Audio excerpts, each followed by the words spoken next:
Russia యుద్ధం అయితే అంతం కాదు.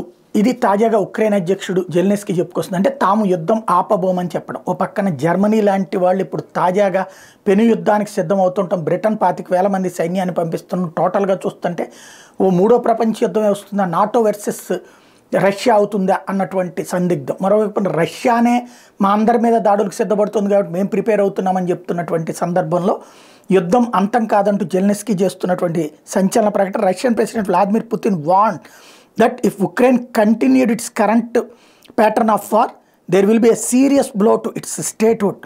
Putin also slammed the peace formula floated by Ukraine and called leaders of the West discussing it idiots. While Putin warned Ukrainian President Vladimir Zelensky was a Davos slamming Russia for leaving Ukraine, he called on the West to boost military aid to Kyiv.